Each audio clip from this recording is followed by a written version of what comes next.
Hi every pony, if you click this video, you probably know what My Little Pony is. And if you know what My Little Pony is, you most likely know what alicorns are. Ever since My Little Pony came to be, people have been making their own characters. I myself had my fair share of ponysonas throughout the years, ranging from overpowered purple and black unicorn princesses to your average pony Joe that you'd find trotting around Ponyville. Recently, an idea for a ponysona has been taking over my brain, leaving me unable to think about anything else, which brings us all here today. Meet Ruptured Rose, my self-insert alicorn ponysona. I have a lot I want to say about them, so let's just get straight into it. Ruptured is inspired almost entirely by myself. Their hairstyle is identical to mine, their eye color, their interests, and as well their experience as a disabled person. Pony. Ruptured was born as a shock to their parents. A natural-born alicorn had only been seen once before, with Princess Flurryheart. Their parents were ecstatic. They had just become the caregivers of a living god, or had they? It became apparent very quickly that Ruptured wasn't an all-powerful being like expected. Their first steps were delayed, their magic not wielded, and their wings remained at their side instead of soaring across the sky. When Ruptured's parents realized what was happening, they gave Ruptured up. Eventually, they ended up under the care of Celestia and Luna. The princesses took Ruptured in with love and open hooves.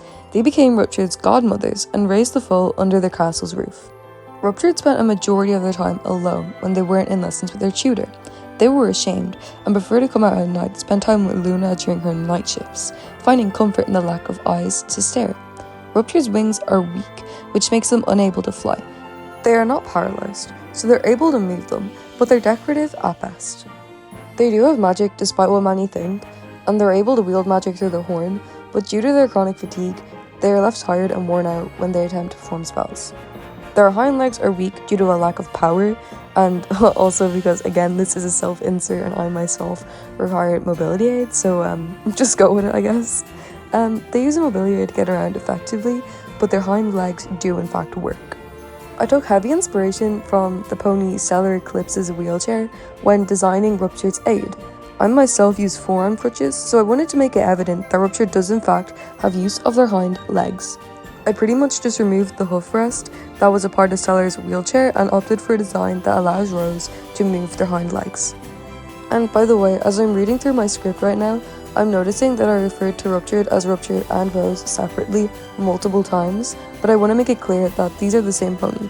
Their name is Ruptured Rose, but I'll refer to them as either Ruptured or Rose, and I think maybe a few times Ruptured Rose, but they're still the same sona. We're still talking about the same pony, don't worry. When Ruptured was simply a rough concept in my mind, I knew I wanted them to be a blank flank. I myself am not sure where my life will lead me, and I do blame my disability in part of that. And I wanted Rose to have actual flaws that weren't just abandoned by parents and no depth except for their disability and they're overly pitied. I wanted them to have serious character flaws and eventual development. It's a common trope with disabled characters that they magically overcome their disability, usually a physical disability, and then they go about their lives as a fully functioning able-bodied person. These characters often express a hate towards the world for being born quote-unquote broken and refuse to try to adapt to their situation. During Ruptured's early years, I can imagine them playing into the helpless, why me stereotype, which holds them back immensely. They question things like, why haven't they gotten their cutie mark yet, despite giving themselves no opportunities to earn one. They ignore their ability to wield magic, albeit a small amount, out of spite of not being able to fly. The walls they built to keep themselves safe turned out to be the very prison they claimed to be born into. During the time where they would stay mostly in their room, they would constantly read. This was a huge comfort for Ruptured and a major escape. I myself am a huge reader and I love to get lost in a book, so I find this very fitting to incorporate in my sona. One of my first inspirations for Ruptured was the cosplaying ponies in the MLP Game Off game.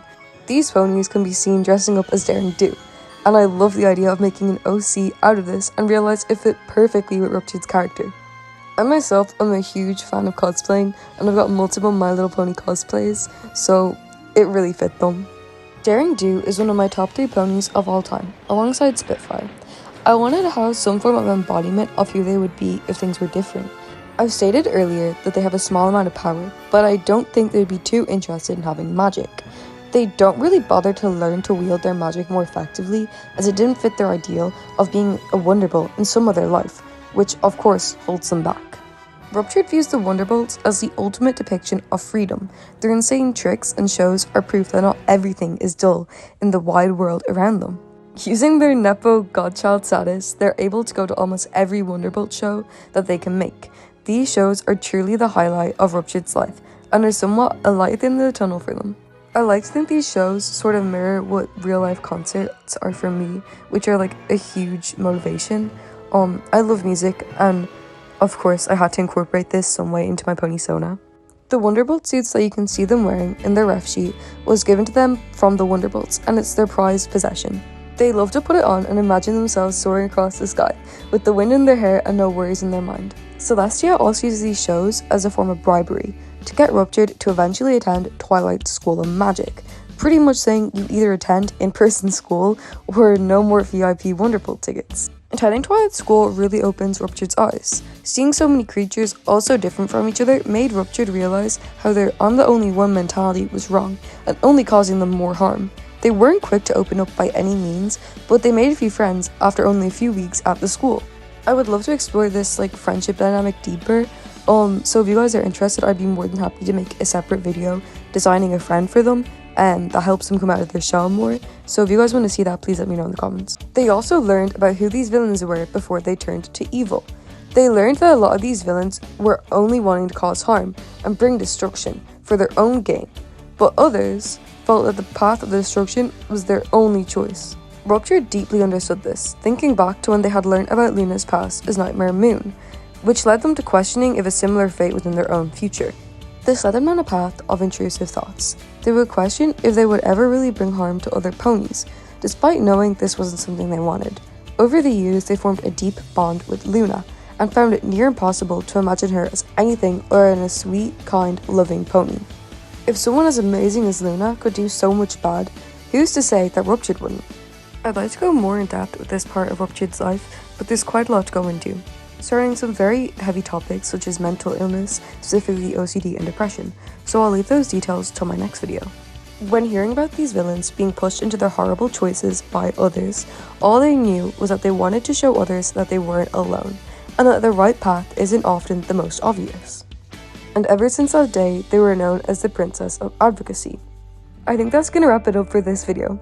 I've had so much fun working on this over the past few days, and I'm so glad the people over on Reddit showing Ruptured so much love. Without that support, I wouldn't have thought to make this video about them. I have so much more to say about their future, their cutie mark, their magic, and their impact, so please let me know in the comments if you'd like to see another episode diving deeper. Thank you all so much for watching, and have an amazing rest of your day, every pony!